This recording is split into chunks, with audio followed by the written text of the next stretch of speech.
गहरा पानी, लंबा ट्रक। कुछ साल पहले देवगढ़ नाम का एक गांव था। उस गांव के अंदर या बाहर आने के लिए सिर्फ एक ही रास्ता था।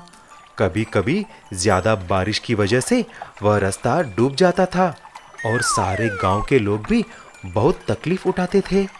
उसी गांव का रहने वाला था अर्जुन। वह उसके माता पिता के साथ रहता था। एक बार अर्जुन अपने माता पिता के साथ कहीं जा रहा था, तभी एक ट्रक आकर वो मार देती है और एक्सीडेंट में अर्जुन के माता पिता दोनों मर जाते हैं। अर्जुन अनाथ हो जाता है। कुछ दिन के बाद वह अपने गांव के सेंटर में खड़े होकर ऐसा बोला, आप सभी लोग जानते हैं कि मेरे माता पिता गुजर गए हैं। मैं अनाथ हो गया हूँ, लेकिन मुझे अभी पढ़ने का, स्कूल जाने का बहुत मन कर रहा है। देवियों और सज्जनों, अगर आप सभी मिलकर मुझे कुछ पैसे देकर मुझे पढ़ाएंगे तो मैं आपके लिए और इस गांव के लिए कुछ न कुछ करूँगा। अर्जुन ऐसा बोलते ही वहां पर खड़े सभी लोग हंसने लगे। उनमें से एक औरत ने ऐसी बोली, क्यों रे अर्जुन, उल्लू बनाने के लिए हम ही मिले क्या? हम तुम्हें पैसा क्यों दें? तुम फिर आकर हमको और गांव को भला करेगा। चलो चलो यहाँ से, सब नाटक है। ऐसा सोचकर सभी वहां से चले जाते हैं। तभी निराश होकर अर्जुन उस गांव से शहर चला जाता है। कुछ साल गुजरने के बाद अर्जुन बड़ा हो जाता है। वहां पर उसको एक सेठ मिलता है। सेठ जी को एक ट्रांसपोर्ट का व्यापार था। सेठ जी उसको एक लंबा ट्रक देकर उसे चलाने के लिए बोलता है। तभी अर्जुन ने बोला, सेठ जी, आपको बहुत बहुत धन्यवाद। मैं अच्छी तरह इस ट्रक को चलाकर आपको मुनाफा दूंगा। अरे अर्जुन बेटा, अगर तुम ऐसा किया तो सिर्फ 2 ही सालों में ये लंबा ट्रक तुम्हारा हो जाएगा।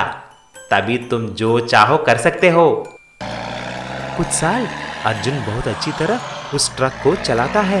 एक दिन सेठ आकर ऐसा बोले, बेटा, आज से ये ट्रक तुम्हारी है। तुम बहुत अच्छे ड्राइवर हो। मैं तुम्हें कुछ पैसे दूंगा। तुम बोलते थे ना कि तुम्हारा गांव के लिए कुछ करना है। जाओ, जाकर कुछ व्यापार शुरू करना और सेवा भी करना। अर्जुन उस लंबे ट्रक को लेकर अपने गांव आता है। उसी वक्त बहुत बड़ी बारिश होती है और बाढ़ पूरे गांव को डुबा लेता है। सभी लोग रोड पे आकर घबराने लगे। कुछ लोग सामान को सिर पे रखकर रोड पे पानी में चलने लगे। तभी अर्जुन उस लंबा ट्रक को एक पुल की तरह उस नदी पर लगा देता है और 2 लकड़ियों को भी आगे की तरफ और पीछे की तरफ लगा देता है। सभी उस पे चढ़कर रोड के इस तरफ आते हैं। तुम्हारा बहुत बहुत धन्यवाद बेटा। जब तुम छोटे थे हम तुम पे हंसते थे, लेकिन तुम बड़े होकर तुम्हारा वादा निभाया, हमको और गांव को मदद किया। ऐसा अर्जुन सबको मदद करने लगा और अपना एक ट्रांसपोर्ट का व्यापार भी खोल देता है। बहुत दिन पहले रुद्रपुर नाम के एक गांव था। ये गांव ठीक एक बड़े जंगल के बाजू में थी। उस जंगल में से कई जानवर जैसे कि हाथी, बंदर, भालू और कुछ जानवर आकर रुद्रपुर गांव में जो खेत थे उसमें घुसकर खा जाते थे। उस गांव के सभी लोग सरपंच के पास जाकर उन जानवरों के बारे में शिकायत किया। सरपंच जी, आप जानते हैं कि हम कितना तकलीफ उठा रहे हैं खेती करने के लिए, लेकिन ये जंगली जानवर आकर पूरे खेत को खराब कर रहे हैं, खा रहे हैं। आप ही को कुछ उपाय ढूंढना चाहिए। सभी ध्यान से सुनो। मेरे पास इन जानवरों को भगाने के लिए एक उपाय है।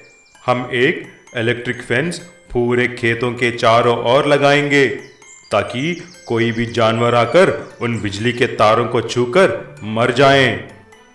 उसी गांव में सोनू, मोनू और भानु करके 3 दोस्त रहते थे। उनका गन्ने का रस वाला व्यापार था। उनके तीनों का दुकान बगल में ही थे। सोनू, मोनू और भानु उसी भीड़ में मौजूद थे। जब सरपंच ने ऐसा बोला तभी सोनू ने पूछा, सरपंच जी, यूं जानवरों को मारना बहुत अन्याय है। हम ऐसा हर किस नहीं होने देंगे। हम जंगलों में जाकर लकड़ी, फल, पेड़ पौधे ला रहे हैं ना, क्या वो जानवर यहाँ पर आकर थोड़ा खा नहीं सकते क्या? सोनू, मोनू और भानु, अगर आप तुम्हारे खेतों में बिजली के तारे नहीं डालना चाहते हैं तो आपकी मर्जी, लेकिन हम हमारे खेतों में जरूर बिजली के तारे डालेंगे। ऐसा सरपंच और बाकी के किसान मिलकर उनके सारे खेतों के चारों तरफ बिजली के तार लगा देते हैं। उस इलेक्ट्रिक फेंस को छूते ही बहुत से जानवर बेहोश होकर गिरने लगे और कुछ जानवर भाग जाने लगे। उसी तरह एक छोटा हाथी बिजली के तारों को छूकर बेहोश होकर गिर गई।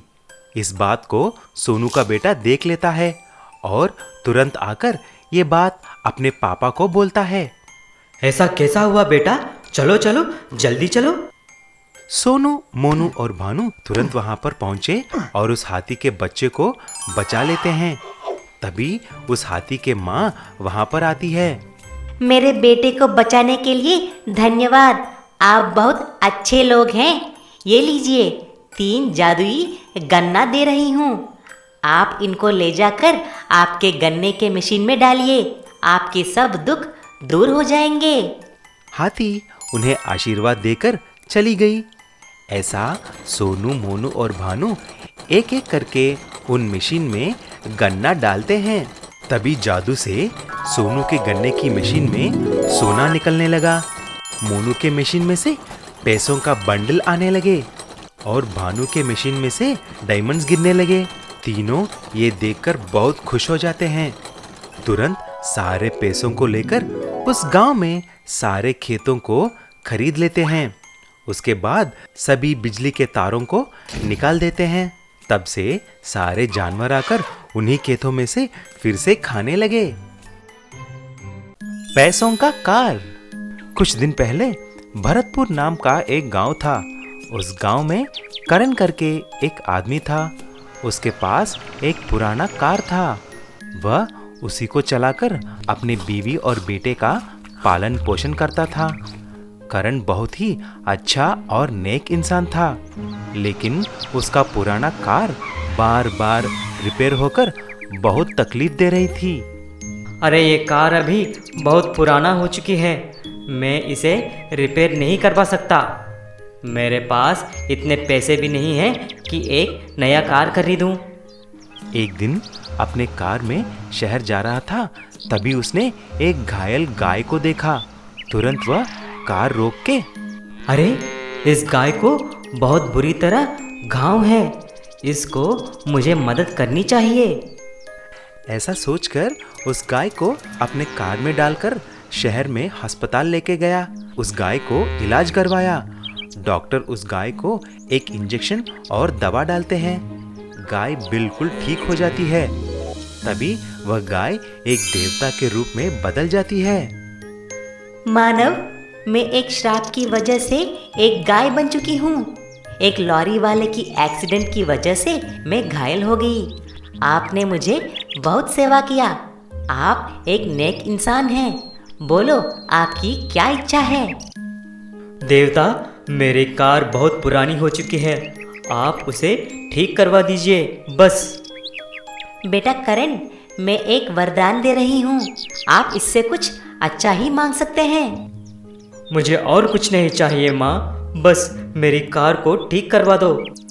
बेटा, मैं आपकी कार को एक मनी कार में बदल डालता हूँ। और हाँ, हर पौर्णमी की रात को इस कार में से पैसों की बंडल आएंगे। उससे आप खुशी से रहना। देवता ऐसी बोलते ही कार एक मनी कार में बदल जाती है। ये सारी बात करण आकर उसकी बीवी को बोला। उसने यकीन नहीं कर पाई। ये आप क्या बोल रहे हैं जी? आखिर ये बात कल ही पता चल जाएगी, क्योंकि कल ही पौर्णमी है। अगर आपकी बात सच निकली तो इस मनी कार में से नोटों के बंडल निकलना है। उस पौर्णमी की रात करण और उसकी बीवी कार के सामने ही इंतजार कर रहे थे। अचानक से आसमान से एक बहुत बड़ी रोशनी आकर कार पर पड़ती है और उस मनी कार के अंदर से ढेर सारे नोटों के बंडल बाहर आकर गिरते हैं। दोनों बहुत खुश हो जाते हैं।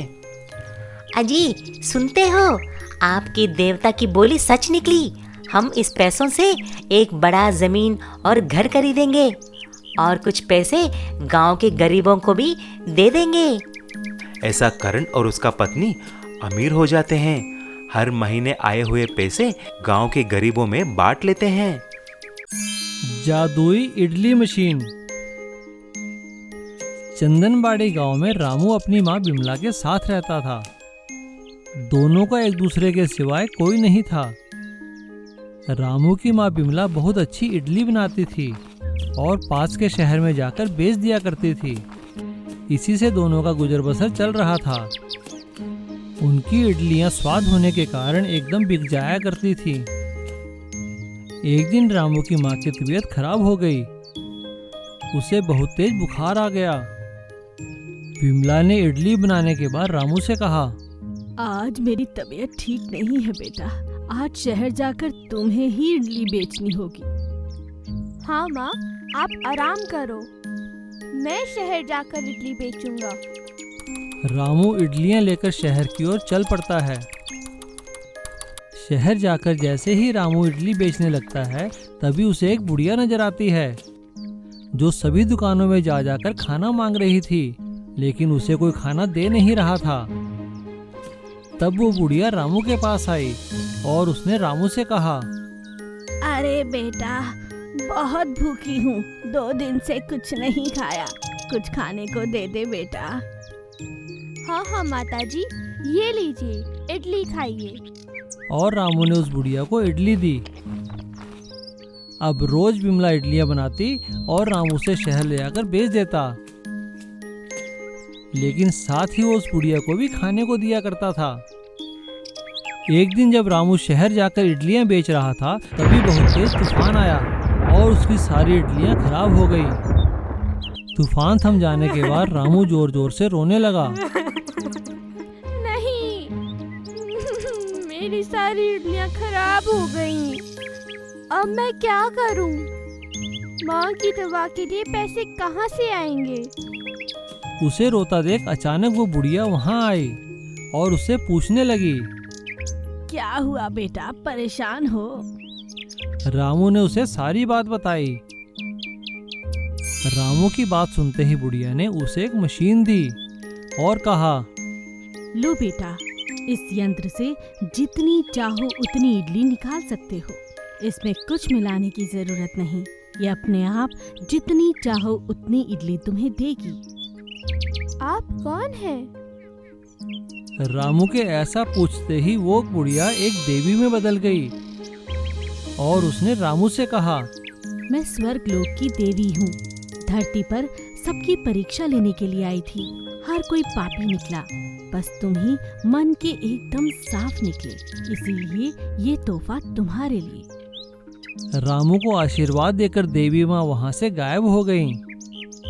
जादुई इडली मशीन के कारण रामू का इडली का कारोबार काफी चल निकला और उसने शहर में एक बहुत बड़ा होटल खोल लिया। लेकिन उसने गरीबों की मदद करना नहीं छोड़ा, क्योंकि इसी सेवा के कारण ही तो उसे जादुई इडली की मशीन मिली थी।